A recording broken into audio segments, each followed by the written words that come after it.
The grand hall of the Galactic Assembly shimmered with an iridescent glow, its walls pulsating faintly as if alive. Representatives from thousands of species filled the chamber, their forms ranging from crystalline entities to amorphous clouds of sentient gas.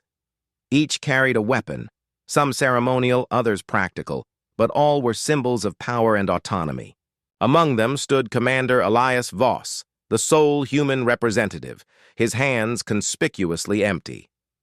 Elias felt the weight of countless eyes upon him, some curious, others disdainful. He had grown accustomed to this over the decades since humanity's admission into the galactic community. But tonight was different.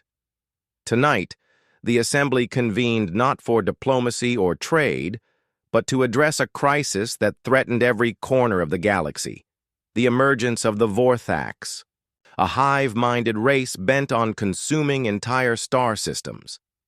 As the debate raged around him, Elias couldn't help but feel like an outsider in more ways than one. His lack of weaponry wasn't just a rule, it was a stigma. Humanity's prohibition from carrying arms within the Assembly stemmed from an ancient decree born out of fear and mistrust. It was said that when humans first made contact with extraterrestrial life, they brought only violence. Wars waged across Earth, spilled into space, leaving scars on neighboring civilizations before humanity learned restraint. Or so the story went, but Elias knew better. He had studied history extensively during his tenure as ambassador. The truth was far more complex and far darker. Hours later, after the formal session adjourned, Elias retreated to his private quarters aboard the orbital station hosting the assembly. The room was small but functional, adorned with holographic projections of Earth's landscapes, a reminder of home amidst the alien surroundings. As he poured himself a drink synthesized to mimic whiskey, a soft chime signaled an incoming message. "Commander Voss," came a voice through the comm system. It belonged to Zirkin, a reptilian diplomat from the Tarsian Collective. "I trust you are alone?" Elias frowned. Zirkin rarely sought him out unless it involved something delicate or dangerous. "Speak freely," he replied, taking a sip of the amber liquid. "There is unease among certain factions regarding your presence here," Zirkin began cautiously. "Some believe humanity's absence of weapons reflects weakness. Others see it as a calculated move to deceive us." Elias sighed. This wasn't news. Such accusations had dogged him since day one. "And what do you believe?" he asked pointedly. "I believe there is merit to both perspectives," Zirkin admitted. "But I also believe that humanity harbors secrets. Secrets tied to why you were forbidden from bearing arms. Secrets that might hold relevance to our current predicament with the Vorthax." Elias froze mid-sip. How much did Zirkin know? Before he could respond, the lights flickered, plunging the room into darkness. Alarms blared throughout the station, red emergency lights bathing everything in a sinister hue. A deep, guttural growl echoed outside the door. "Stay where you are," Elias whispered urgently, though he doubted Zirkin could hear him over the chaos. Drawing a concealed blade from beneath his coat, a personal gift from a trusted ally, he moved silently toward the entrance. The door slid open to reveal pandemonium. Delegates scrambled through the corridors, some clutching their weapons tightly, others fleeing in terror. The air reeked of smoke and ozone, and then Elias saw it, a creature unlike anything he'd ever encountered. Towering at least 12 feet tall, its body resembled molten metal, shifting and reforming with each step. Its face, if it could be called that, was a jagged maw lined with razor-sharp teeth. A Vorthax scout. Panic surged through Elias, but years of training kept him calm. He lunged forward, driving the blade into the creature's side. For a moment, it staggered, emitting a high-pitched screech that reverberated through the corridor. Then, with horrifying speed, it swiped at him, sending him crashing into the wall. Elias groaned, pain shooting through his ribs. The blade clattered uselessly to the floor. Desperation clawed at him as the creature advanced, just as it raised. A massive claw to strike. A bright beam of energy pierced its chest, causing it to collapse in a heap of steaming slag. Breathing heavily, Elias looked up to see Zirkin standing nearby, a sleek plasma rifle in hand. "You're welcome," the Tarsian said dryly. Back in the safety of his quarters, Elias confronted Zirkin about the earlier conversation.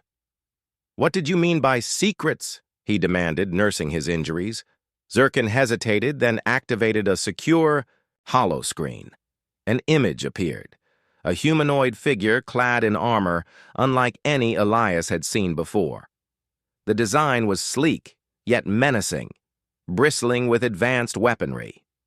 "This is Project Prometheus," Zirkin explained. "A classified initiative launched by your predecessors shortly after humanity joined the Assembly.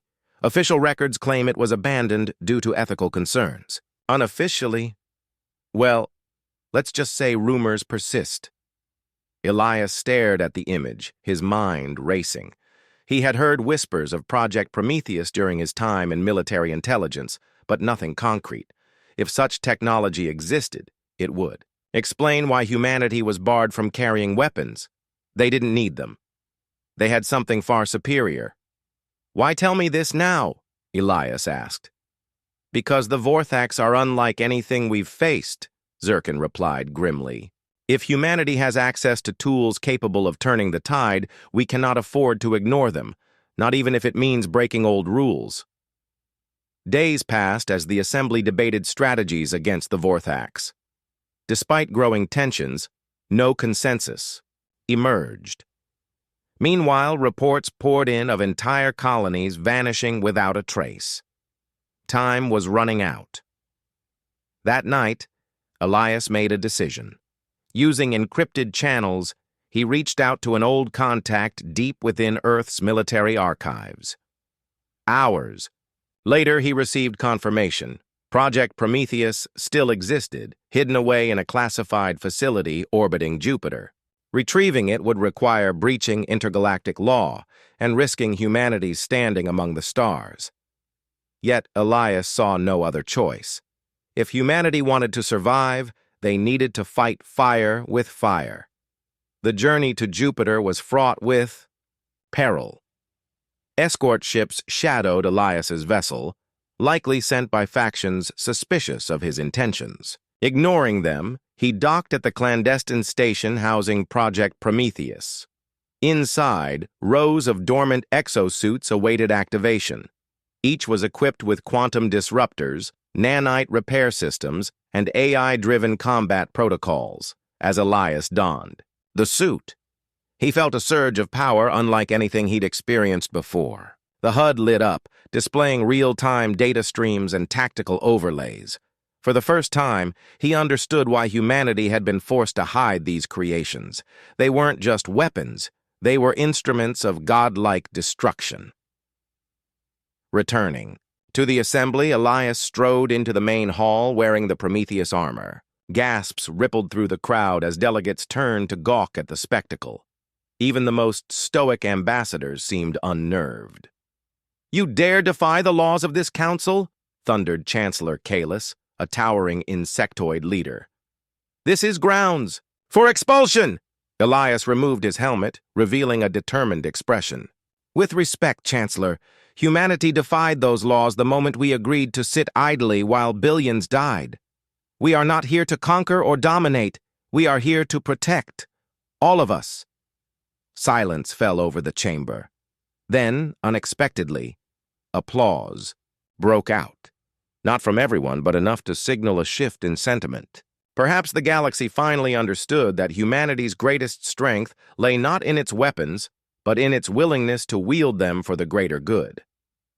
When the Vorthax fleet arrived weeks later, they found not a fractured alliance, but a united front. At its vanguard stood Commander Elias Voss, clad in the armor of legends, ready to face whatever horrors the cosmos threw his way. And for the first time in centuries, humanity took its rightful place among the stars, not as pariahs, as saviors.